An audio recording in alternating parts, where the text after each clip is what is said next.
মিহাদ এবং এটা হলো অতি নিকৃষ্ট একটা জায়গা। এর চাইতে নিকৃষ্ট কোনো সৃষ্টি আল্লাহ করেন নাই। কথা বুঝতেছেন তো আমার? আচ্ছা, এখন বলেন তো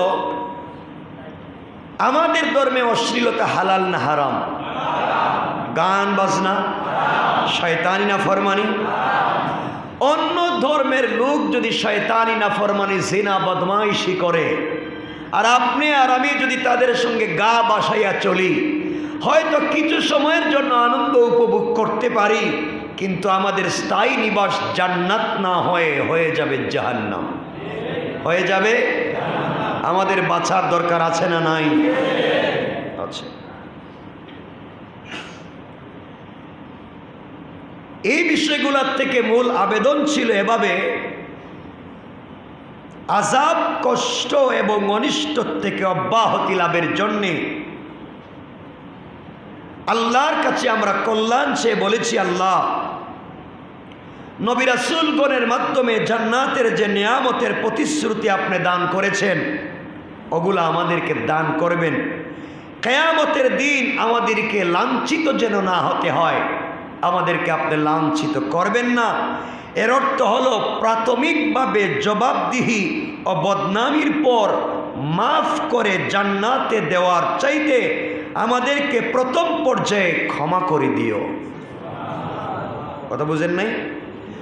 আমাদেরকে জবাবদিহি নিয়ে, আমাদের কাছ থেকে জবাবদিহি নেওয়ার পরে, বদনামি করার পরে মাফ করে জান্নাত দেওয়ার দরকার নাই। আল্লাহ জান্নাতি যদি দিতে হয়, জবাবদিহির আগে, বদনামি হওয়ার আগে আমাদেরকে তুমি একা একা ক্ষমা করে দিও। সুবহানাল্লাহ। এরপর আমরা বলছি, আল্লাহ আপনি তো ওয়াদা ভঙ্গ করেন না, সুতরাং এই আবেদন নিবেদনের উদ্দেশ্য হচ্ছে আমাদিগকে এমন যোগ্যতা দান করো যাতে আমরা তোমার সে ওয়াদা লাভের অধিকারী হতে পারি।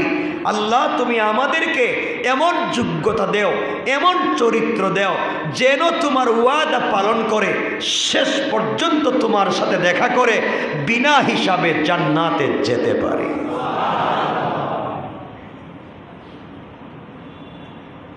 আল্লাহর কাছে বলতে হবে, আল্লাহ আমাদের মধ্য ইমানের উপরে, আমাদের মধ্য আমালে সালেহার উপরে।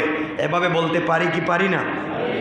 আচ্ছা, এখন এখানে যে কথাগুলো আমরা বলবো, জায়াতে বলছেন লা উকাফিরান্না আনহুম সাইয়্যাতিহিম, এখান থেকে আমরা কথা শুরু করি। এই আয়াতের সার সংক্ষেপ তাফসীর হচ্ছে এভাবে, আল্লাহ তাআলা আল্লাহর হকের বেলায় যে সমস্ত ত্রুটি, গাফলতি এবং পাপ তাপ হয়ে থাকবে, আল্লাহ বুঝাতে চাইলেন আল্লাহর হকের ব্যাপারে। আবারও বলছি, আল্লাহর হকের ব্যাপারে। আল্লাহর হক নামাজ, আল্লাহর হক রোজা, আল্লাহর হক যাকাত। এগুলা কার হক? বলেন। আল্লাহ বলছেন আল্লাহর হক পালনের বেলায় আমরা যে সমস্ত ত্রুটি বিচ্যুতি করেছি, আমরা যে সমস্ত অন্যায় পাপ করেছি, আল্লাহ পাক বলছেন তোমরা যদি দেশে কষ্ট পেয়ে হিজরত করে দেশ ছেড়ে চলে যাও অথবা শাহাদত বরণ করো দিনের পথে চলতে গিয়ে, আর যদি তোমাদের গুনাহ খাতা থাকে, শাহাদতের মাধ্যমে এবং হিজরতের মাধ্যমে তোমাদের জিন্দেগির সব গুনাহকে মাফ করে দিলাম।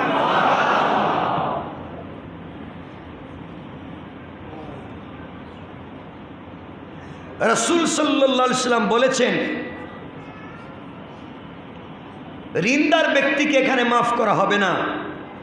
অর্থাৎ কেউ যদি কারো কাছে হক পায়, তার মাফের নিয়ম হলো পাওনাদার কিংবা তার ওয়ারিসকে প্রাপ্য পরিশোধ করে দিতে হবে অথবা তাদের কাছ থেকে ক্ষমা করিয়ে নিতে হবে। আবারও বলছি, আপনার কাছে যদি কেউ পয়সা পায়, আপনার কাছে যদি কেউ সম্পত্তি পায়, অথবা আপনার কাছে যে কোনোভাবে পায়, এই যদি আপনি হিজরত করেন দিনের পথে চলতে গিয়া, আপনি যদি শাহাদত বরণ করেন দিনের পথে চলতে গিয়া, অন্যের পাওনা মাফ হবে না, অন্যের পাওনা থেকে যাবে। আপনি শহীদ হলে হবে কি, আপনি মুজাহিদ হলে হবে কি, অন্যের পাওনা মাফির কোনো সুযোগ নাই। এক পয়সাও যদি অন্যজন পায়, একটা টাকাও যদি অন্যজন পায়, আমানত যদি আপনার কাছে পায়, চাহে সে আমানত কথা হতে পারে, চাহে সে আমানত চরিত্র হেফাজত হতে পারে, চাহে সে আমানত যে কোনো জিনিস হতে পারে, চাহে আমানত একটা কাগজের টুকরো অথবা একটা রং পেন্সিল হতে পারে, এই আমানত যদি আপনার কাছে থাকে, আপনি যদি শহীদ হয়ে যান, দ্বীন প্রচারের জন্য হিজরত করেন, এই কাজ মাফ হবে না। আল্লাহ বলছেন মাফ পেতে হলে ওই বান্দার কাছ থেকে মাফ নিতে হবে অথবা তার কাছে ফেরত দিতে হবে, সে না থাকলে তার ওয়ারিশকে ফেরত দিতে হবে। এগুলা না দিয়া শুধু শুধু জিহাদ করে শহীদ হইয়া লাভ নাই, পাবলিকের হক না দিয়া শুধু শুধু হিজরত করে লাভ নাই। আল্লাহ বলছেন আগে পাবলিকের হক দিয়া ভালো মানুষ হও, এরপরে আমার হকের বেলায় ত্রুটি থাকলে আমি মাফের ঘোষণা দিলাম। বুঝাইতে পারছে কিনা বলেন? আমাদের কাছে মানুষের হক থাকলে দিয়ে দিতে হবে, বুঝেন নেই? আমাদের কাছে স্কুলে পড়ার সময় এক দোকানে চা খাইছিলেন, মনে নেই? টাকা দেন নাই। এক দোকানে দাঁড়িয়ে বাদাম কিনছিলেন 5 টাকার, হাত লাগায় খাইছেন আরো 5 টাকা। কি বলেন? আছে না নাই? হিসাব দেওয়া লাগবে।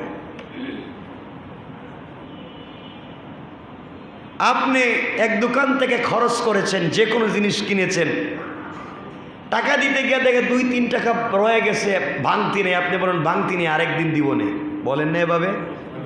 আর দেন নেই, কিয়ামতের দিন দিতে হবে। কিন্তু না দেয়া লাগবে না? লাগবে নি?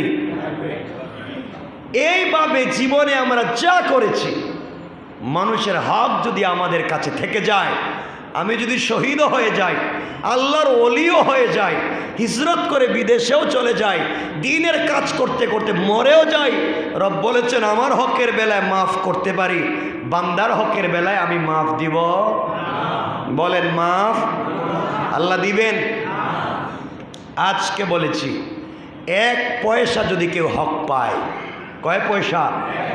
বিনিময়ে কত রাকাত নামাজ দেওয়া লাগবে বলেন?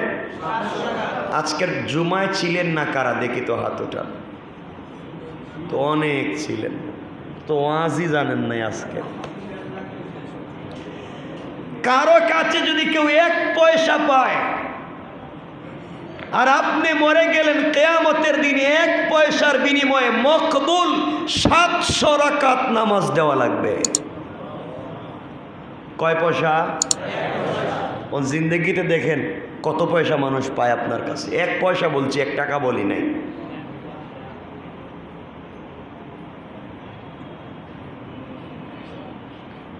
ভালো করে বুঝেন, এমনি এমনি 700 রাকাত না, মকবুল 700 রাকাত।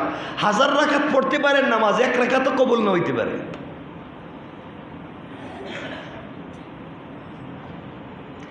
এই জন্যে বান্দার হক থাকলে আপনি 1 নম্বরে দিয়ে দিবেন। বান্দার হক নিয়ে মরলে লাভ নাই।